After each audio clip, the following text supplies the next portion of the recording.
How's it going, ladies and gentlemen? My name is Ruffeldraelit. Welcome to a new video. It's early in the morning, so I'm very tired, but we got ourselves some Reddit rumors about potential Gen 9 and stuff like that, and I thought we'd cover it, see what it has to say, stuff like that. And also something that Masuda tweeted, which is kind of interesting. So, if you guys are ready and excited, let's get started. Like I said, it's early in the morning. I literally just woke up, so, this is kind of, random, but yeah, let's get into the information, shall we? So, new Pokemon game in 2022, new graphics, a mix between Sword and Shield and Pokemon Snap 2 art style, which is fair enough. So this is saying that there's going to be a new game, I mean, listen, there is this, like, I already talked about how 2022 is probably going to be guaranteed Generation 9 release, or it's going to be a break year and a sort of reset of when they're releasing games, but I think it's most likely Gen 9 release, right? So, Gen 9, according to these guys, will have new graphics, which are going to be a mix between Sword and Shield and Pokemon Snap. Or he's saying Snap 2, but I mean, I think he used like the new Snap, right? Pokemon New Snap, or whatever it's called. New Pokemon Snap, yeah. Now, he says, following Pokemon animations are much smoother, and they follow you faster. Okay, that's cool. This is not fixed in Diamond and Pearl Remix in 2021. Sorry. Which would be sad if true. Then he says, well, also, I mean, if there even is following Pokemon Diamond and Pearl Remake, that'll be awesome. When you encounter a wild Pokemon, it will bump into you, and then transition to a wild battle, except it'll happen right on the field. No separate battle screen for wild battles. This makes grinding just awesome. You can also set the battle attacks for each of the 4 buttons on the Switch remote. Example, Y for pound, X for hypnosis, etc. You can press R to switch between traditional joystick selection and new quick selection. The bag UI in battles is redesigned. You can instantly access frequently used items. You get smart suggestions for the right item to use right now. It makes battles a lot more fast-paced, which that sounds honestly fantastic if true. Like, this is the sort of innovation that I want to see actually from Game Freak. Like, listen, there are games coming out right now that are doing a lot of stuff that is improving upon the Pokemon formula, right? Like Kindred Fates just had its Combat Alpha. I haven't been able to stream it due to my internet, but I have played it otherwise, and it's fantastic. It is actually awesome. The only thing, though, is, you know, it's a self-funded game, or it's a community-funded game, right? You know, and they're doing something really awesome and trying something really cool. If the all Game Freak needs to do is try just change the formula a little bit, and doing just this, which isn't even changing it, is still keeping the normal way. It's still like a turn-based game, but you're just making it a little bit more easy, more intuitive, more streamlined, right? Because by doing this, you're making it so we don't have to go through the process of like, oh wait, like, you know, press fight, press move, wait for the long ass animation, or just like wait until like, oh, you know, somebody lowered your stats, so wait until this animation plays and this thing pops up in the text and blah blah blah blah blah. Like, let's just skip that. Get to the battles, have fun with them, make them more dynamic, make them more interesting, right? As well as also the idea of not having to go into like a separate area for battles, but actually keeping them in the world. That's a million times better, because I feel like the battle backgrounds, they're cool and all, but whatever. But like, I don't think they're necessary anymore. I think we can keep the battles in the world itself, and it should work the same way. Just like if you encounter something, instead of having like a dun dun dun dun, instead of that, just literally have the battle be like and the battle's still there. You know, don't transition us into anything. That would be fantastic. Now, next up, the bag UI in battles is redesigned. You can instantly access frequently used items. You get smart suggestion for the right items to use right now. It makes battles a lot more fast-paced, which would be fantastic. Like, battles should be more fast-paced, because, I mean, look at the anime. If you cut down all the BS when they talk a lot in the anime, you know, the battles are usually fast and quick, and, you know, that's what they're meant to be. Because it's meant to be a battle and not just a chit-chat session, you know what I mean? It's meant to be a battle. And I feel like whenever you do normal Pokemon, it can feel a little slow.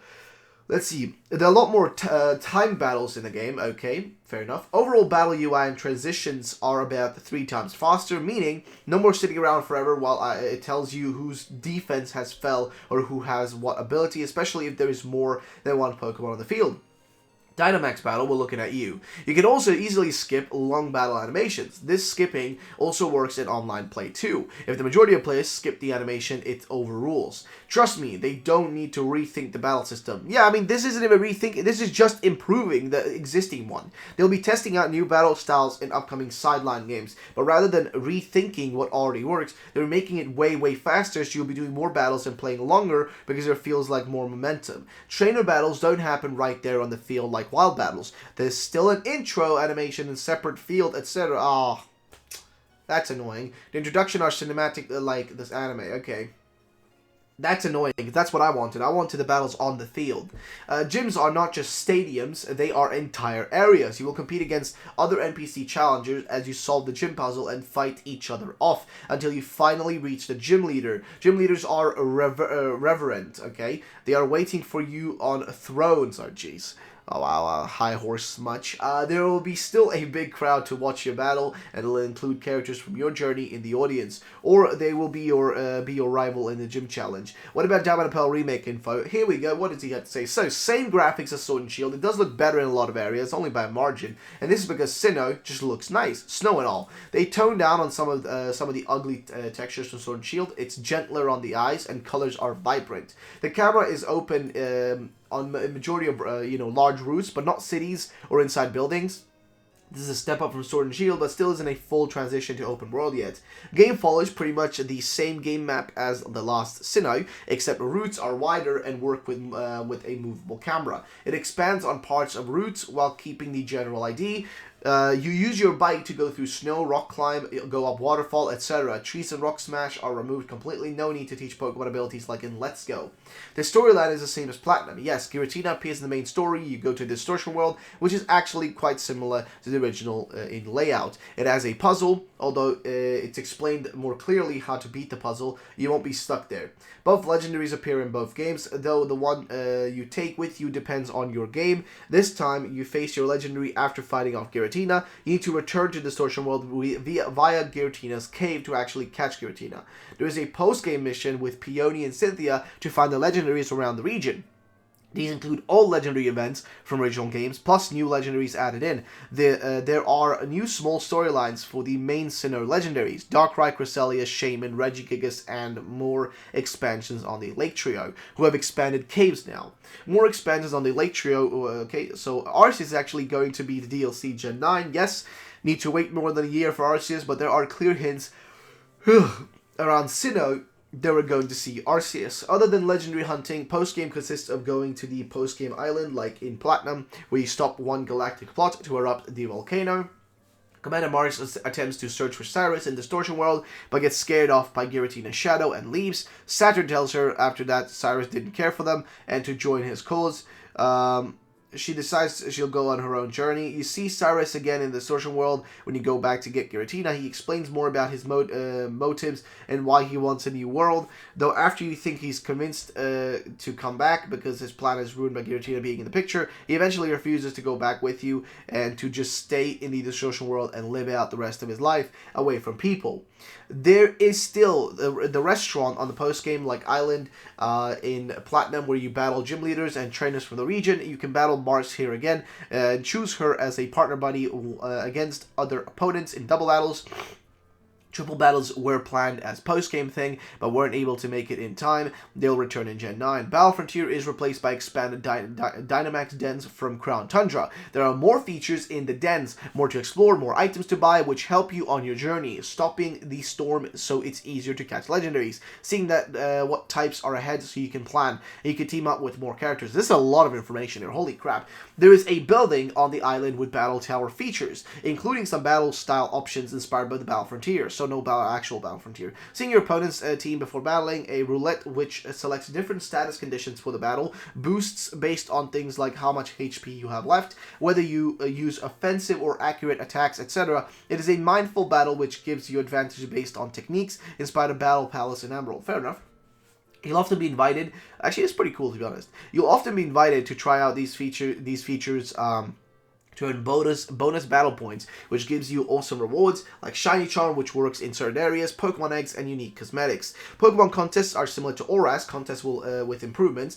Dance round and accessories from DS games are removed. Puffins remain, and the minigame comes back optimized for Switch controls. Underground is back just like the original with super secret base features from ORAS. The fun capture the flag traps minigame, and of course it now works with Nintendo Switch Online. Dynamax and new Gigantamax forms come to Sinnoh. How it comes is explained by Cynthia and Professor Rowan in the postgame, who investigated. No gym leaders use Gigantamax in the game, though gyms look more like stadiums, a bit smaller than Sword and Shield stadiums, and there is no lobby area or uniforms. Dynamax and Gigantamax are side things in the games. They aren't forced on you. Do it for your own fun, okay? A couple of new open areas to explore include left of Canalave City, which contains an old mining site, north of Celestic Town, where you explore the Sinnoh River running down the mountain, and some caves south of Veilstone City, where you can find some interesting meteors and catch a new Deoxys form hiding within. There are no huge expansions, I guess, as the focus is on making a huge Gen 9, which will be 4 times bigger than anything ever seen before. The GTS in Jubilee City is replaced by a building for Pokemon Home. The Ycom is discontinued and includes a more simplified wireless tool menu. There's still no PSS like from X and Y, not sure they'll do it again. Game Corner is still there. It's an arcade like in Let's Go. It's purely decorative, but you can talk to some characters there for some TMs and rare items. I really wish they included the mini games from in there. That'd be fun. But yeah, so there is the rumor, guys. This is a pretty long one, to be honest with you, and this is actually one of the coolest rumors I've ever read. Like, this is actually one of the most awesome rumors. Like, it says a lot of stuff. Now, some of the stuff doesn't sound great, but a lot of the stuff, like, sounds pretty awesome. And I really hope this one is real. I really hope this is a real leak and not just some BS, but because it is interesting and I'd love for it to be true. Because, man, we need these changes. So, what do you guys think about this? Let me know in the comment section down below. And let's get to the final thing for this video. I know this video is getting pretty long, but here's the final thing. So, Masuda posted a tweet, and now you might be like, well, just because he tweeted something doesn't mean anything, right? Yeah, sure, fair enough. But here's the thing. He's tweeted hints. He's tweeted hints through Pokemon Go pictures before. So I don't know, man. But somebody here made a really fun, like, little discovery. Kat says, look at his Pokeballs, since it was probably on the 3rd of December in Japan when he posted 1203 plus 86 days, you know, I guess equals rather here, the 27th of, February, which is specifically Pokemon Day, right? But if not, February 26th is still very close, which is fair enough. But yeah, so interesting. He's maybe hinting towards, like, the anniversary coming up very soon, which wouldn't not really be that surprising, because guess what? It just makes sense. He always hints these sort of things ahead of time. And I think we should all be ready for next year, guys. Big things are coming for Pokemon next year. We got Pokemon Snap, new Pokemon Snap. We got Detective Pikachu 2. We got Pokemon Sleep. We got Pokemon Unite. We've got, a new mainline series game, most likely. So, it is a bunch of crazy stuff. So, ladies and gentlemen, thanks so much for watching. Have a great day, and I'll see you on the next one. Peace out. Bye-bye.